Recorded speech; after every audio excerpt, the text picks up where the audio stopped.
Life with Woody. 10 inspirational quotes that can improve yourself. It might take a little coffee or probably a few rounds of beer or any other booze you could get your hands on when it comes to relaxing after a hard day's work. Well, yeah, I'm guilty about that one as well, unless I'm caught dead wearing a lampshade over my head after a few rounds of vodka, half naked. Okay. Bad example, and I apologize to everyone reading this after getting nightmares about me in that state of drunken stupor. Just don't ask how it happened, please. But what's really interesting is that how do people go through the usual part of life when faced with vein-popping stress? I mean, the new age thing like Zen or yoga is one of the good things and it actually works. Is there room for the intellectual side of people who can actually smell the roses in a can while on the move? It kind of had me thinking that there really must be something in this mind over matter thing. Humor is indeed the best medicine there is whenever you are. I mean, anyone can pay good money to listen to a comedian just to make you wet your pants after laughing so hard. Despite of what's been happening, and to those who has gone through the ordeal, it's better to just laugh while facing the troubles with a clear mind than anger with a clouded vision. One of my favorite celebrities of all time may have to be Woody Allen.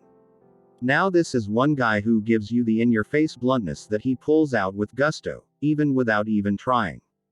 You can talk just about anything with a man, and he's bound to mock the subject and you'll end up laughing rather than being upset about it. Woody Allen has this to say. 1. Money is better than poverty, if only for financial reasons. It sounds good to me. I mean, the practicality of all things does involve money, but it doesn't have to take an arm and a leg to get it. 2. I believe there is something out there watching us. Unfortunately, it's the government. Nuff said. 3. There are worse things in life than death. Have you ever spent an evening with an insurance salesman? This happens to be one of the classic ones. I mean, the issue about life's little problems isn't all that bad, until he shows up.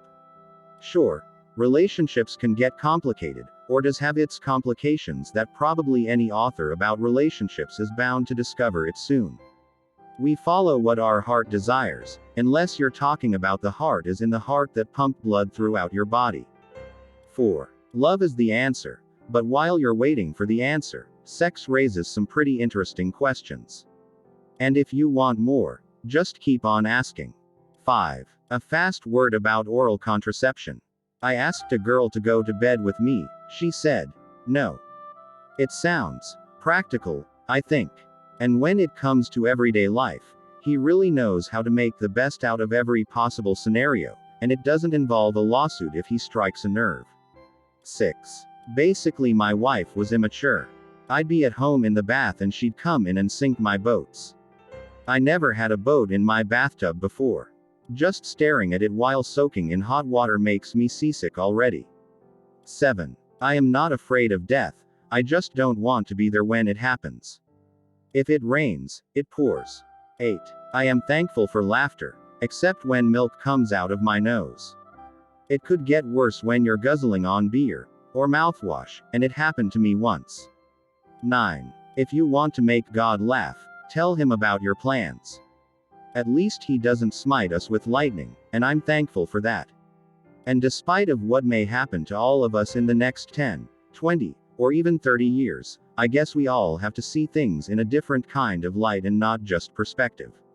I can't seem to imagine life without any piece of wisdom that could guide us. Whether we're religious or not, it takes more courage to accept your fears and learn how to deal with them is all that matters when it comes to even just getting along.